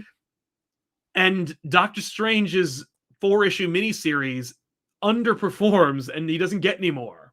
Yep. Like, I'm buying this book because I'm responsible for making Velma have a season 2. But also, I would never in my life read a Doctor Strange miniseries. Thanks. It's not the same thing, but like, no, I get you. I get what you're saying. And I think that this, that adjectiveless Spider-Man book is like a big indicator that like, Marvel is feeling the pinch, but like not to the point where because that's like, no, that's like a patch. That is exact. Dan Slott doing a Spider-Man book and Spider-Verse is 100% them going, just in case it doesn't work out. On the off chance. Which of course it couldn't, because we're geniuses. But on the off chance it's not working out, this will pick up the slack, And it really is just like, we'll put Jay Leno on at 10:30, and that'll keep the people watching long enough to get to 12 o'clock. There you go. Yeah, that's what it is. Yeah. By the way, I looked it up. White Rabbit was created by J.M. DeMatteis. God damn it. Well, listen, he also wrote One More Day and Since Past and Skin Deep. They all going to be winners. Aaron Jefferson says, extremely off topic, but I love it when you link the shorts to the back issues episode. Thank you. Hopefully they're all linked to every episode. That's the idea. Cat Lawyer will defend for treats. I just feel so bad for MJ now. She deserved better. I mean, right now she has children and a husband and a blissful life. She must be happy as a clam. Spidey Bat Fan 97. That scene read more to me like Peter's in denial about his lingering feelings at MJ. He was literally stalking her to start the run. Yeah, maybe. That's one way to look at it. Jordan Thill. Love the recent back issues. Thank you very much. This issue of Spider-Man made me drop the comic. Why did the writer and artist change? I was really enjoying J.R.J. He's back on the next one. Like this 2-issue mini was just a stopgap. Because they wanted a palette cleanser from Dark Web to this, to the next thing, and the next thing is like a flashback of 6 months ago to see what happened with Peter and stuff like that. So like, no, don't worry. If you actually did want to read like Zeb Wells' Romita Jr. book, the next issue is the continuation of that. Dan V900, what stinks is apparently ASM 17 was the highest selling issue of the month. There you go. I gave up long ago. Tom Brevoort once commented that controversial ASM stories that aren't as well received sell. Yes, they do. That's how it goes. Nikki T, whenever the Spider-Man book comes up, I feel like I'm in a perpetual state of what? Like Ghost Rider. What? Well-received ASM stories series don't sell as well. It's insane, but the audience is at fault and leading to it continuing. Just quit the book. It's okay. It's okay to quit it. It's okay. You okay. can stop. It's okay to stop, leave, and come back. No one's gonna be like, "What? Yeah. You didn't read Spider-Man from start to finish? What? Look at this guy. He doesn't buy things he hates." Demonic Nico, or Neko, it's a cat. It is Neko. Hi, ComicPop. I am a Spider-Man fan. Can you explain to me why Peter is saying this to Black Cat is a problem? It feels like he's trying to reassure her about their relationship. I'm genuinely confused. No, I mean the reason is because like their relationship at the end of the last series, Peter and Mary Jane are back together. A vocal minority of audience members want Peter and Mary Jane to be together, and I will say that until you prove me wrong. And the fact is that a vocal minority of Spider-Man readers want Spider-Man and Mary Jane to be together. Nick Spencer implied that was going to be the case, and then Zeb Wells broke them up in the beginning of his run and kicked the can down the road by a year and said, like, I'll explain what happened 6 months ago in a year to tell you why they broke up and why she's married with children with somebody else, and Peter is alone. And now he's dating Black Cat. It's not like I'm not like, I actually like the Peter Felicia relationship. I think it's interesting, complicated, and fun in the 80s. If I may, I think part of the reason why it's a problem, other than people have their preferences in terms of Peter's relationship, I think the problem is that other folk feel like this isn't a natural progression or for the character, and it's more an opportunity for the creatives or like the people for behind editorial it to like push a message out, and like that's but it's not even a message, it's like a status quo. Like to let you know, hey, shut up. Right. And so like that's where the problem is, because you're reading these for stories, not to, be very aware that you're reading a comic book that's controlled by a committee. So like I think that's what, for some folk, that's what the problem is, where it's just like, why would you do this? Yeah, for me that's the problem. Like the problem is just like, don't pull me out by having a character look at the screen and go like, you're the problem. That's fine. That sometimes that happens to Critical Appeal. Dante Cook, I'm so glad I've been watching this channel for a while. Well, thank you very much, Dante Cook. It's good to see you again. I've learned it's okay to take a break from a character and then hate read. Then hate read. After the last issue of Catwoman, I had to give it a break. The direction's not for me. Exactly. You know what? Like, it's not for me. I'll pick it up another time. Yeah. And if I miss something, I'll hear about how great it was. Go back, pick up the trade. Mm-hmm. That's all you need. Mm-hmm. Absolutely. That's all you need to do. Sean D, keeping the reader in fear can't work because the next generation of readers won't read, just like my generation doesn't watch the news because of the whole war on terror. Interesting theory. I like that. I think it's more that like the audience is confused as hell. Like they're, you keep putting meta bullshit in your book where you're yelling at a vocal minority of your audience. The real audience, or the audience that's there for you that you want, is going to be like, why do you keep referring to Mary Jane? Like, why is Mary Jane still in this book? Like, I came here on Brand New Day. I don't want Mary Jane in my books. I don't like Mary Jane. Why do you keep referring to her? If you don't want her, just don't do it. Dan V900, all I want is to have Ultimate Invasion lead to Miles going back to the Ultimate Universe, pretend like it never stopped. I'd read that Spider-Man comic. I'd read the Ultimate Spider-Man comic where Miles doesn't go back to the Ultimate Universe and Ultimate Peter continues, because he did. I think Miles has had a real problem lately because like he hasn't been in the Ultimate Universe. I think Miles fits there better, but Miles is here to stay. Rystone 117. Hey guys, happy Monday. Thanks for the show. Thank you, Rystone. Do you think it's possible for an Ultimate Spider-Man relaunch after the new event? I think I am foolishly hopeful to get a breath of fresh air from 616 Pete. I hope so. I would love that. Wait, keep the Sean D, keep the reader in fear. We're gonna read the second part of that sentence later. Oh yeah, I'm sorry. There's more to it further down. Keep going. Yeah. Okay, cool. I'll refresh. I'll remind you of what it was. Yeah, we'll get back to that. But we're here. Yeah, we're here. That was the one that was keeping the reader in fear can't work because the next gen of readers won't read, just like my gen doesn't watch the news now because the whole war on terror. The current readers will eventually pass. Then what? Yeah. Yeah. Exactly. Haha. I don't know what they're doing. I saw that in the comments. I was like, wait. Thank you very much. This guy, 9947, if they don't want Mary Jane and Peter together, they just don't know what to do with her. Why not just shelf her for a few years instead of ruining her more? Right. Like when it's weird their insistence on keeping her in the book. Well, because I think they're ping-ponging, because like Nick Spencer wanted her in the book. So like he put her in the book. They're making out like first page, first issue, they're back together. Like I think Dan Slott tried to like fix that by having her in having Carly in there. But who knows? Like, I don't know what their problem is, but they need to like Deb Whitman went away for a long time. Sissy Ironwood never returned. Like, there's a lot of different girlfriends. Where the hell's Glory Grant right now? not that she's an ex-girlfriend, but like a character. Like there are whole ass supporting characters who were really important for a while who just disappear. And we don't need to say that like they were a villain or they died or anything. They just went away. They left. Mary Jane went to Philly with her sister to take care of her kids because she felt like the maternal instincts kick in. Whatever. That's all you need. And then what happened? Hey, maybe you do a miniseries about it. But Listen, like otherwise, nothing. If Marvel, and I think I've mentioned this before when we were talking about the whole Spider-Man thing that's going on right now, but like if Marvel's entire MO right now seems to be to make you like hate read, then like the Clone Saga's coming back, folks. I mean, like it already did. I mean, they already did one, but like, yeah, let's do another one. Let's do another one. Full-blown Clone Saga. Yeah, instead of Gwen, it's MJ. Yeah, Mary Jane got cloned. Mary Jane died. That's what happened 6 months ago, and she's a clone. I mean, that's my. They might. I already pitched it. What's his name is the Jackal. Yeah, Paul's yeah. the Jackal. Yeah, so gross. Nikki T, I would love it if after Ultimate Invasion, Ultimate Peter came to the main universe, and that became the spin-off Spider book. I think the optics on that aren't too great. We got rid of the black character, but we brought in another white Spider-Man. Danielle, Tiff love Kirby floating up to see Selena. She's talking about this. It's like, ooh. This is my little Kirby Nendroid. Yeah. And that's my Selena Bishojo 2. I like the second round of the Bishojo characters. Yeah. From Kotobukiya. Yeah. I love the suggestion. It's called One More Clone Saga. One More Clone Saga. I love it.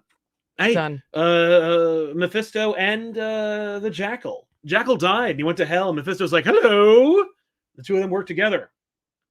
They're demon clones. Perfect. That's what the how many kids are there? 2. Yeah. They're Wanda's kids. No, they're not. It's Wiccan and Speed.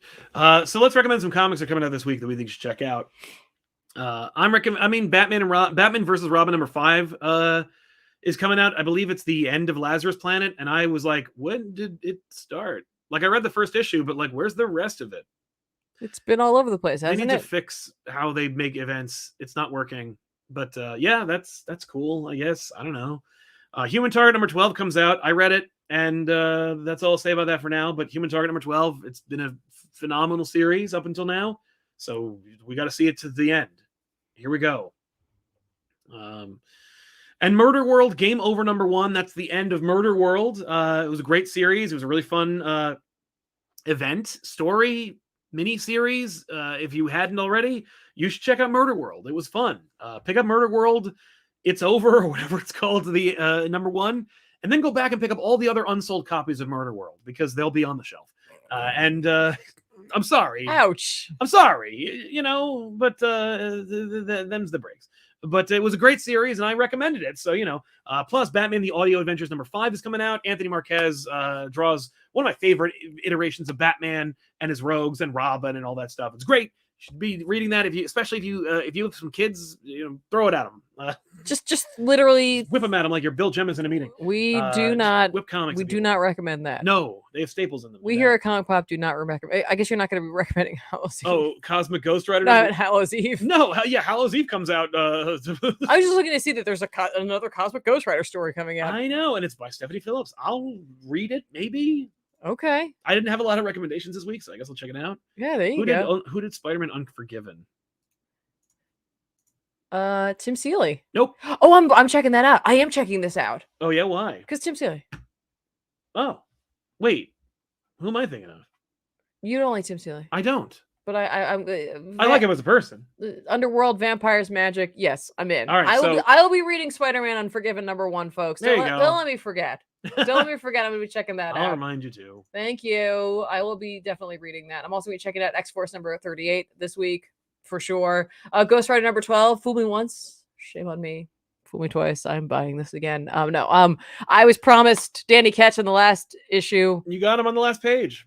No, I didn't. He wasn't on the last page. He was on it was the last page and then the preview for the next. It wasn't even the last page. Wasn't even the last page. Blood Brothers. Listen, Danny Ketch is back. Ben Percy, man. I'm in. I'm here.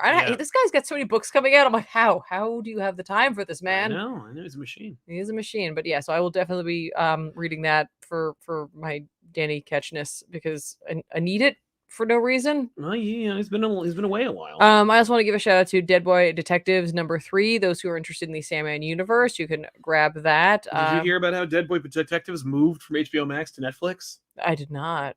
Oh, Yeah, that's interesting. I know, right? That's very interesting.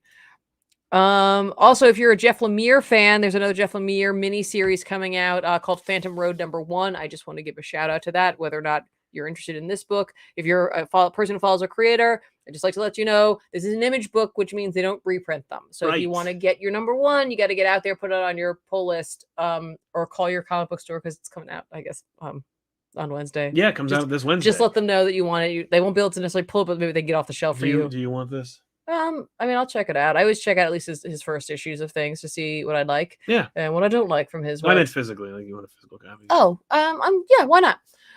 Because they might not have it. Well, that's true. Give it a shot. If you get it, great. And then I'm not a big RWBY fan. Ruby? There was a phenomenon. You missed it. No, I'm pronouncing it. I think they call it Ruby. Oh yeah, but I don't want to call it that.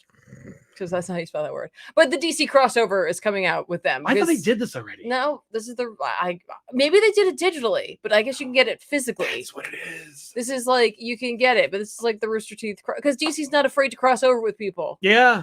What the hell, Marvel? But not Marvel. Everybody wants that Ninja Turtles Daredevil book. Why can't we have it? I don't know. But yeah, there you go. But DC RWBY. Yeah, I just wanted. I'm not necessarily going to pick it up, but like I know people have been talking about it. But like, if you want to get it, you need to go grab it. Yeah, right. Is that a Man Thing poster? Yes. Damn right it is. But yeah. Yeah, it's hard to tell because there's like all these like things in the way, right? Like glaring it up for you. But Somebody yes, said no love for Rogue and Gambit. Oh my god. I didn't even see that because the lettering is so awful. Like what? It just blended. That was not good. It just blended right in. You know what it was? I was so desperate to make the joke about Howl's Eve. Yeah, I like just scrolled down past it. It was my desire for humor. Yep, Rogue and Gambit, written by Stephanie Phillips. I'm gonna be picking that up for sure. Destiny. Oh no. Gonna listen. That's fine. That's Worst. fine. Gambit can take him. Right. Take her. It's all good. I'm here. He better. Yeah. I want this. Sounds good. I miss these two hanging out together. I know, but it was nice to get like let them go on adventures. They were in a book together for a little bit, then they went on to separate teams. Like, good for them. Yeah. Good for they have their own lives and they come back together and they're like the best couple ever. Yeah, I agree. Except for us. Right. Yeah, yes, they're the best fictitious couple ever. We're real. At least as far as you know. Anyway, we want to thank you so much for hanging out with us. We're very lucky to have you. We will see you guys next time. Don't forget to like the video, subscribe to our channel. Check out Tiffany if you want to see. If you like the set, see it on twitch.tv/ComicPop or check out youtube.com/@ComicPop Plays. All links are in the description below this video, of course, which you will not click on because nobody does. But there is a Plays channel where with re-uploads. Pokemon Snap has just debuted on that channel, and there's more to come. Yeah. All right. We'll see you guys next time with another episode. I'm Sal. And I'm Tiffany. So long, everybody. Keep reading. Bye.